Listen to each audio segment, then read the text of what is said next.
Hi, everybody. Welcome back to Zesty Thoughts with your host, Anabla. Welcome to episode 86.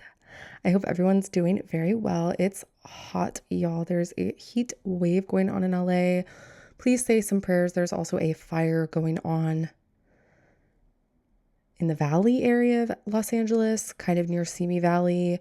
Let's pray that people don't lose their homes because we just dealt with fires last year. Mother Nature is really testing us basically. So say some prayers that everyone is okay with the fires. I've had a really nice week. I did start House of Dragons. So I just wanted to start with a little mini rant about that. Loving it so far. Cast is phenomenal. I think I'm 2 episodes into season 1.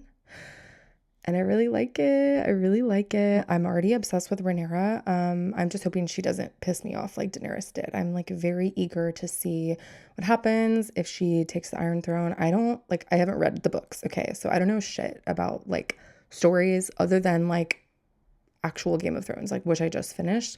I don't know any other lore. So I'm very excited to see what happens, basically. I love Matt Smith. He was insane in The Crown, so I love that he's in this. I'm a little late to the game since I'm just starting season 1, but I love it so far. I feel like low-key I want to read the books, but that's a whole can of worms that I will have to open. And I still haven't read ACOTAR, and my friend's been telling me for ages to read it. That's a can of worms. So right, I just have I have a lot of stuff on the docket to read, okay? But I love it so far. I'm officially halfway through 75 Hard, just over halfway.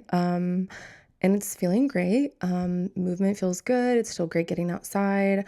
The only thing that I low-key miss, I wrote this down in my pod notes this week. I low-key miss being able to, on the weekends, okay, because usually during the week, I just make coffee at home. I'll do pour over, or I have a little mini espresso machine. I'll do a latte moment. I'll just have hot coffee depending on the weather.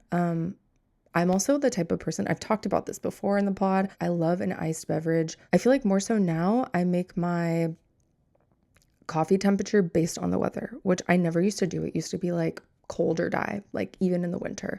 But now I'm wait, I love a hot coffee, low-key, which is so weird. But I get it. I get the hype, y'all. But yeah, the only thing that I'm low-key missing with 75 Hard is being able to on the weekends go out, get a bevy. I'm a bevy girl, okay? I love going out and getting a coffee somewhere or a matcha somewhere and brunch low-key. It's just the weekends, I don't have to cook. I don't want to have to cook early in the morning. I want to be able to rest a little bit in the morning. And so brunch, I think, is that perfect opportunity for me to have a little bit of rest. I don't have to cook. I can get takeout or delivery or whatever. And so I'm kind of missing that. And it's not it's consistent, every single week, a ritual that I have, but most weekends, I'm getting a coffee out and I'm getting brunch, or at least one meal out. The weekends are for leisure. And I don't know if that's a privileged take, but that's the time, mentally, I feel I associate eating out with the weekend. During the week, I'm oh, I don't care. I'll just make meal prep and cook and stuff. But in the weekend, it's there's more free time and I don't want to waste it making a meal. That sounds crazy, but I don't know. That's just how I feel. I just associate the weekend with eating out and not having to cook and do as many dishes. So that's really the only thing that I'm missing at this point. But I feel great. My energy levels are fantastic. I'm seeing insane progress in the gym, y'all. I'm still watching with my back and kind of my left knee to make sure that I don't mess anything up or overexert myself, but I'm seeing a lot of progress with my weightlifting, and I've been progressively overloading for the last 6 weeks now, 5-6 weeks now, 7 weeks that it's been, and I'm seeing a lot of progress. I feel so strong and I love that. Feeling strong is the best feeling ever. It's actually so unmatched. And yeah, so I'm seeing it carry into other parts of my life. I feel my posture is better. I feel I just have better form in life. And now it's crazy when I think about it. I'm oh my gosh, the benefits of weightlifting, it obviously health-wise are amazing, bone density, all those kinds of things. But I just feel like in daily life, it's like, wow, there's so many like little benefits. I can like lift things, I can lift heavy things and like, shit like that. So I'm loving that. That's been fantastic. If you're not someone that already weightlifts, I like recommend it. I'm not like as consistent as I used to be. I used to be like 5 days a week, like Monday through Friday. And I have like my rotation and I would stick to it. I'm kind of more like sporadic now, like 3 to 5 days a week, because I'm also doing yoga and I'm also doing like dance workouts, like just dance workouts. Oh, y'all have no clue what you're missing with the just dance workouts, okay? Me and my girl Cami, we would do these even with like our other roommates with Christy and Alyssa. We would literally do these workouts like in college. We would like put like just dance YouTube videos on the TV and we would all just like dance, and it is like an insane workout, but it's also just like low-key fun because like the choreography is like really it's like really bad and corny, but it's just so fun, especially with friends. But like I've been doing those here and there, and then just like taking lots of walks and hikes. So I love it. I can't imagine not being in this zone, low key. I see why people do 75 hard and like how beneficial it is, because it really is just like getting me kind of back into that consistently active lifestyle. And I missed that for like a while. Like I feel like, how do I get back into it? So it's been such a great bridge back into it. I'm loving it, loving it. I also got a notification on my phone like the other day that said that my walking heart rate went down. Like it's like down on average, which is amazing. That means that like cardiovascular fitness is like getting better. Hopefully my VO2 max is getting better. So that is a huge dub. I think that that is definitely as a result of being so active consistently. And I just hope it continues to drop and I hope it continues to improve. I want to kind of get back into more like high intensity cardio stuff. I was running before. I just don't know how accessible that is to me now with my knee and my back. But the dancing has been fun, and I've gotten more into like a consistent schedule with stretching a lot. And so I think that that will help low key with pretty much anything. So that's been great. All right, y'all, I have a review for you this week. I watched a limited series on Netflix. It was called The Unchosen. I love, is it Asa? I don't know what his name is. If it's Asa, I don't know if I'm saying it right. Butterfield, love him. He was amazing in Sex Education, and he is in this, and he's so like creepy and like, ooh, like I don't know, he like creeps me out in it, but he's like really good. The acting's amazing. I now have like two new favorite actors. Frothy, okay, it's always, there's something about, I don't know what's cooking in Ireland, y'all. And I low key, I don't want to like gas myself up, but like I feel like I'm naturally a very good actress. It's just in my blood. I don't know what's cooking in Ireland, y'all. What's in my genes and where that comes from. But like all these like Irish actors, they know what's up, y'all. They are believable with a capital B. He was freaking crazy in the show. Also, Christopher Eccleston, he like reminded me of another actor, and I can't put my finger on it. So if anybody, I'll put a picture of him here and like a few shots of him like in the show. Oh, he reminds me of, you guys are gonna laugh.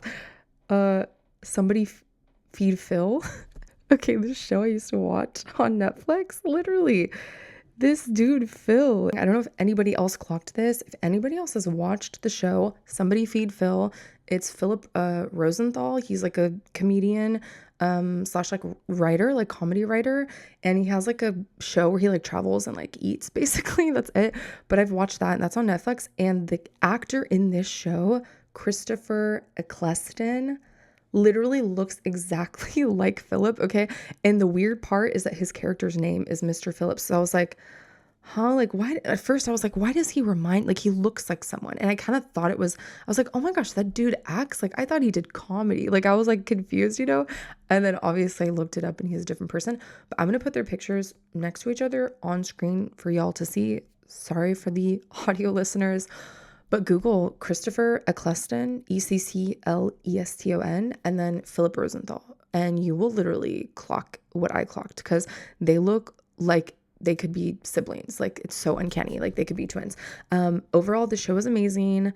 Acting, I just love anything about a cult, honestly. I just eat up cult stuff. I think it's so intriguing.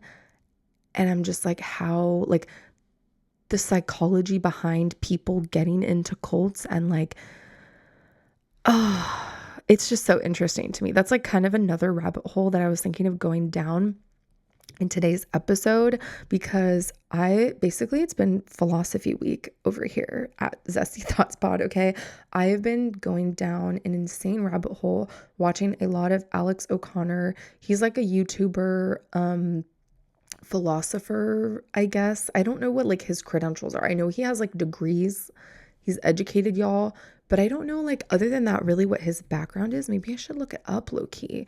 But this dude is very intelligent. He's so well spoken and respectful. He does a bunch of like debates, basically. He studied at St. John's College at Oxford, right? Okay. Oxford educated man, okay? He has a YouTube channel called Cosmic Skeptic, and I just think it's like the most interesting shit ever. Essentially, he's a YouTuber and like a podcaster. He discusses philosophy, most notably subjects of ethics, religion, and atheism. So it's very, very interesting stuff. I think I like his content mostly because I relate to it in the sense that like I love asking why. I've always been a very curious person. I can even remember from like a very young age, just like constantly asking why and like wanting an explanation for things and wanting to go deeper and wanting to know people's reasoning behind like what they say or what they do or why they think a certain way, like, and how they came to that. And when it comes to like some of life's biggest mysteries that, you know, including religion, but also just like ethics, social like structures and norms and government and society just in general, and like how humanity like evolves and how it's constantly evolving. Like, I love talking about that. Like, it literally, like, just me and my besties, it will literally just come up in casual conversation for us. And we love to just ponder. We're pondering gals, basically. And I love this kind of content. It's just like philosophical conversations. He does debates. He like interviews experts, and it's just so like informative, and it just gives you an amazing perspective, you know, maybe a different perspective. It helps you like learn and think about the way that you think even. It's just so introspective, and I love content like that. I do feel like it's like educational, but also like entertaining, because you can see two minds bouncing back and forth, and it's like, I love it so much. I just love shit like that. So shout out to Alex O'Connor. Go sub to his channel if you're into philosophy. Right, y'all, before I wrap up today's episode, I have been listening to a lot of new music, but low-key, like, none of it I've really liked, and I hate that. So basically on Apple Music, I will go to like the new category, and then there's a subcategory of albums, okay? And I think it's algorithmic, but it's also like some of it is just like new albums that are like probably, I don't know, top artists, whatever. Some of them are people I know, and then some of them are artists that I'm not sure of, okay? And I will just add like a ton of albums, maybe not all of them, but like at least the ones of like genres that I like reach toward more, like electronic, R&B, pop, hip hop, Latin, folk, like country, like I'll just like pretty much all genres, right? I'll just go through and I'll just add an entire album to my listen to this shit playlist, okay? And sometimes I'm like, I listen to one song and I'm like, I can already tell I'm not gonna like this. So low key, I feel like I've been getting like dud albums the last few weeks. Other than the duds, I do have 2 songs to shout out for y'all. I listened to Angel's new album. This came out what month? Let me see. Oh, in January. Okay, so it kind of new. It's really sick. It's all over the place in terms of like subgenres of Latin music. It's in the Urbano Latino category, and it definitely is kind of giving more of that, but there are some like chiller songs that are a nice vibe. I saved a few songs. Hoy se Gaia, Chula with Belle, who y'all know I'm already a fan of him, so I clocked that feature and I was like, wait. The song Te Extraño with Sech and Capo is great. I love Sech so much. He's like one of my fave Latin artists for sure.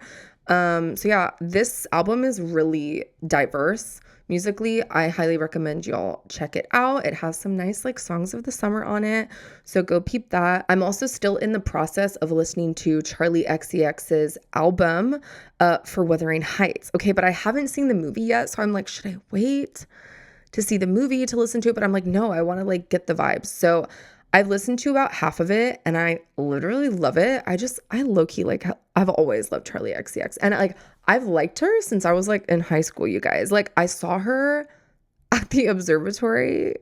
Shout out to the observatory. Shout out to my OC people, or just like LA people in general. You know, that venue. I've seen so many people there. I saw Hiatus Coyote there. I saw Charlie XCX and Marina and the Diamonds there. Who else did I see? Russ there. Shout out to the observatory. But yeah, I literally saw Charlie XCX at the observatory when I was like, I don't know, in high school at some point, maybe even middle school. That had to have been like 2012. Like literally ages ago. I've been known about Charlie XCX. Y'all don't even know. So I love this already. Dying for You is literally like that song I've had on repeat all week. I love it. So I have to listen to the rest of the album, but this is really great. I also need to see Wuthering Heights. I haven't watched it yet. Some of the like cringy kind of like advertisements were kind of like turning me off towards it. I'm not gonna lie. Just that like forced like PR with what's his name, Elordi and Margot Robbie. I don't know. It was just giving like anxious attachment. It was just giving something weird and toxic. I don't know. The vibes were weird, and I'm like, is the movie like that? I'm going to give it a chance, of course, you guys. I'm going to check it out, but I need to watch it for sure. I need to peep Wuthering Heights. I'm almost done with Obama's Promised Land, y'all. It is, okay, I'm not going to lie. I loved the first half, like learning about him. I did not know it was going to be so policy heavy. It's a lot, y'all, but it's very informative. Honestly, I feel like it's a really good book if you're like sitting here and you're an American and you're like, okay, yeah, I've had not gonna lie, a shitty education because most American like public school education, at least public school, you know, education is like subpar compared to like other countries. And you feel like, okay, I know the basics, like I know branches of government, I kind of know like what they do, but you want like more of a deep dive on like actually what happens and like the politics, but also just like the, I don't know, maybe like the red tape or like the structure, or like a fly in the wall kind of view of like what a president might have to deal with. I do feel like it's very candid and it's very informative in that way. And I feel like I'm learning a lot about like politics from it. So I would recommend it. I'm maybe less than 100 pages away from being done. So I'll have like a full review for y'all when I'm finished with it. But it's a hefty one. It's like a little over 700 pages. So I did take 2 months to read it because there's only so much like foreign policy that I can take in like a given day. But I'm liking it. I'm loving it, actually, in fact.